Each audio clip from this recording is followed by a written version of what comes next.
When you are having a spiritual awakening, or when you just start noticing that like life is not looking the way that you want it to look, and you want to do better for yourself, you want to experience better, you want to embody all aspects of who you are to your core, and not just who you have, pretended to be, or not who people have told you that you should be. Your intuition, which is what governs your discernment, that is going to play a huge role in this transition. It's going to play a huge role in this process, and honestly protecting yourself in this process, making it easier in this process. One of the key things that I want you to pay attention to, that your intuition will show you, is the difference between someone's actions and someone's energy.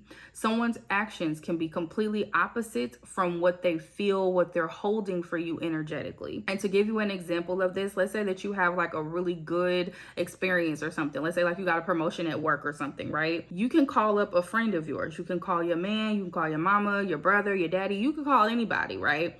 And they'll be so excited for you. Oh my gosh, girl, I'm so happy for you. I cannot believe, that this happened. And that is fantastic. And they got all this excitement, right? They are just thrilled in their actions. We got to go out to drink. We about to go get the mimosas, all of that. Energetically, it could be, why her again? This is like the third or fourth good news that she done called me about this month. Why her again? I'm still waiting for my promotion. I'm still waiting for the marriage proposal. And here she come yet again. Like, that could also be their energy, while at face value, they are showing you their actions, okay? And they're willing to go take you out for endless mimosas to celebrate your promotion.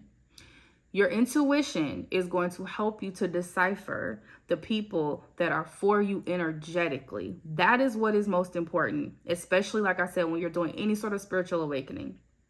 When you start deciding that you want to operate in your goddess status in every aspect of your life, the number one thing that you are going to start noticing is, how am I aligned to the people around me? How are they aligned to me? That's all energy. That has nothing to do with emotions. It has nothing to do with action. It has everything to do with the energetic space that they are holding for you. Because it's totally possible for you to call somebody else and they're not as excited. You know what I'm saying? They're just like, oh, congratulations. I'm happy for you. And then that be the end of it. And very well, that person could have been energetically holding a beautiful space for you in their hearts, in their minds, in their manifestations. I don't know if you know this, but it is possible to manifest for somebody else. That is completely possible. If you know that you are an alchemist, that means that you get to transmute energy. You can transmute your energy. You can transmute the other people's energy as well. And there are some people that are out here utilizing that power for negative, but there are many people that are using that power for positive. So there are people that could be holding space for you and is praying for you. And that when they're writing down their manifestation goals, they're writing down desires that you have shared with them, that you wanted a promotion. They writing it down too. You know what I'm saying? They are thanking divine for the fact that their homegirl or their sister or their daughter has gotten their desire. So like I said, it is important for you to know and be very clear about what someone's energy is versus what their actions are. One way that you can start tapping into or leaning on your intuition more in order to be able to separate those people is by getting still. It is important to get patient, all right? And I ain't gonna lie to you, this was a very big problem for me. When I tell you that like I had the biggest trouble with just being patient, because I am very high strung. I am strong willed. I am independent. I am go, go, go. Let's get it done. If you're not going to do it, I'm going to do it myself. Like, I'm that girl, right? And with me being like that, I have learned that when I am on go, go, go, and especially if I'm operating heavily like in my masculine, that puts me out of alignment with my intuition. Sometimes it is appropriate. Sometimes it is necessary. But the older I've gotten, the more spiritually in tuned I have gotten and connected with my source, with my own power. That is what has made me realize that the more I sit in rest, the more I sit in patience and calmness and stillness, the less that I have all the commotion and ruckus around me. That's where I get to hear my intuition more. And here's how you can start putting this into practice. I just need you to find one area. Start off with one area where you know that you are heavily impatient in. I need you to start practicing patience in that particular area. If you know you got road rage out here, you know you out here cussing people out in these streets, that means the next time you get in your car and you feel that urge, you about ready to pop off, that's where I need you to bring it down. That's where I need you to relax. I need you to remind yourself, Nope. And this ain't necessary because I operate in patience and stillness. All right. If you are in the grocery store and it's a long line and you find yourself getting impatient, this is where you need to start reminding yourself, hold on, there's no rush here. There's no need to rush. Because the more that you do that, you are clearing out the clutter. You're clearing out the mental clutter, the energetic clutter. And then your intuition, who's always been there, she is going to start rising up. You're going to start hearing her more. I have found that to be one of the easiest ways for me to start getting more closely in tune with my intuition. Oh, and I'm going to tell you something. I just thought about this because one thing that definitely helped me as well was I used to feel rushed to like answer questions. When somebody would ask me something, I used to feel like I had to have the answer right then and there, you know, and or especially when I was like a people pleaser. I used to be a heavy people pleaser. So I was always feeling like I had to justify, you know, why I felt the way I felt about something or why I did something. And anytime I started feeling like that, I would feel like I had to rush to answer them, you know, rush to provide an explanation. I started teaching myself the importance of patience in that area as well.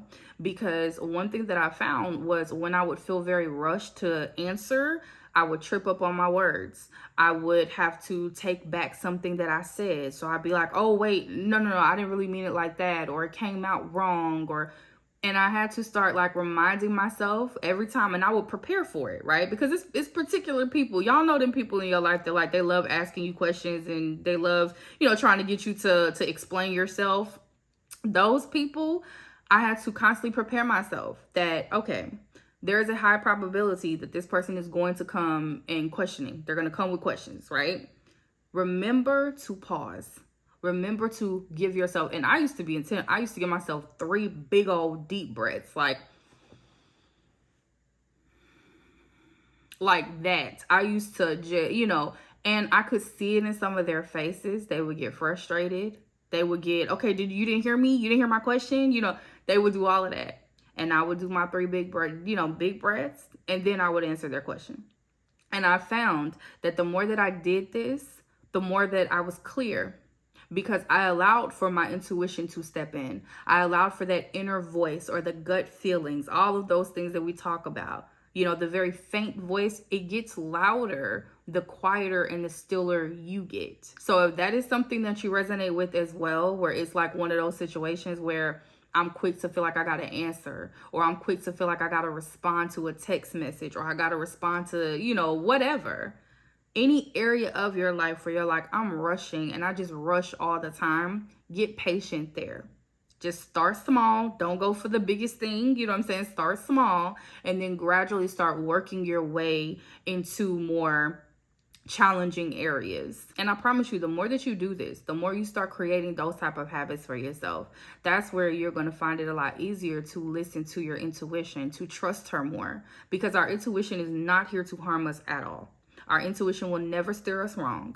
She will never tell us something that is not for our wellness. But a lot of times it's the second voice and the third voice and the overthinking and the doubting. It's all of those things that we'll listen to because that is louder. More than likely, those are things coming from ego. Your intuition never comes from ego. Your intuition is not going to be fear-based. That's the number one thing that I learned too, that I was able to decipher the difference between like my ego, my 3D, and my intuition. Every time I listened to my intuition, I wasn't afraid. I wasn't scared of the outcome. If you are afraid of the outcome, I think that this person might not have my best interest at heart, energetically speaking, but I'm not sure, and all of that uncertainty, the fear, the doubt, that is not your intuition talking. That is ego talking. So one other activity that I want to leave you with is I want you to grab a piece of paper and I want you to put like a T, right? I want you to do like a little T chart. On one side of your paper, I want you to write down the list or the number of times that you listened to that first mind, that you listened to that intuition and it worked for you and it was a benefit, a blessing. And then on the other side, I want you to write when you did not, when you listened to the second and third mind. The easiest way to decipher it is look at the outcome. If there was ever an outcome where you were like, damn girl, I shouldn't have did that, you didn't listen to your intuition. I want you to write that down on that side. And I want you to keep track of this as you are training yourself to get more connected to your intuition, okay? I want you to train yourself to start taking like an assessment, almost is what it really is. Take an assessment, evaluate yourself, whether you got to do this every couple days, if you want to do it once a week, or however, whatever that looks like for you, whatever you're comfortable with. But just take an assessment. If that left side of the paper, if that is starting to get longer and longer of, okay, this is where I was a benefit to me, this is where I was saved, this is where I was a blessing, that is your physical demonstration that you are getting more aligned with your intuition. On the other hand, though, if that right side of that paper, if it's still getting longer, if it's just as long as it was day one, week one, that means that it's time for you to start exercising more discipline, more patience, and start putting those things into more practice as a part of your day-to-day life, as your day-to-day experience. And I just sat here right when I said that, I just sat here and thought about it. So I'm gonna leave you with one more last thing. And that is going to be that when you are practicing getting in alignment or getting in tune with your intuition, you got to clear that noise from other people. You have to clear the noise from other people. That is including everybody. That is including spouse. That is including parents. That is including daughter, best friends. That is including everyone. Nobody's voice should be louder than your voice. No one's voice in your life should be louder than that inner goddess's voice. Okay? It is not to say that they don't hold value, because they do. If you have these good, healthy relationships in your life, they do hold value, and you have the capacity to hold space for them. But when you are trying to get into alignment with your intuition, this is where it's time to clear the noise, like physically clear the noise. Start practicing things like making a decision and not asking for people's like opinion. Don't ask them what they think. Ask yourself what you think. And let me tell you how crazy I had to get with it, because I was so disconnected from my intuition. It was insane.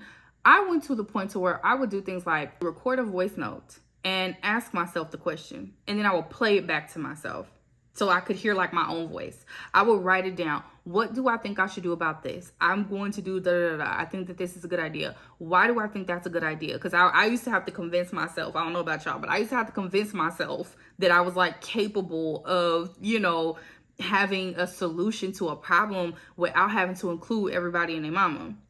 So because that was my experience, I had to go to what I felt to be some pretty extreme measures to get myself to a space of confidence to be able to make a decision for my life or my situation without feeling the need that I needed to go to everybody for their opinion first. So I definitely hope that these tips helped you with getting more in tune, getting more connected. And like I said, that's something that is really going to help you when it comes down to like being able to decipher the people that are really supposed to be in your energy and in your space. You are very precious. You need to treat yourself as such. So that means like everybody can't have access to you. Everybody is not privy to have access to you. And so when you start thinking about things from that perspective, that is going to help you to get rid of the people that don't need to be in your life, that don't need to be in your space, and then bring in closer the people that should be in your space. But it should all be happening from an energetic perspective. Well, you're not even going to talk about words, because people could be just saying stuff. They just be talking anyway. You know what I'm saying? But for the purposes of actions can throw us off sometimes. Actions can really have us thinking like, okay, this person is for me, but really they're not. So let your intuition do what she is supposed to do. She is here to protect you. Get connected with her, and I promise you, like, you'll start to see things get a whole lot easier in your relationships and your friendships, at work, and just all those spaces where we have to engage with other people. So thank y'all so much for tuning in. If you have not subscribed, definitely need you to hit that subscribe button for me. And until next time, later.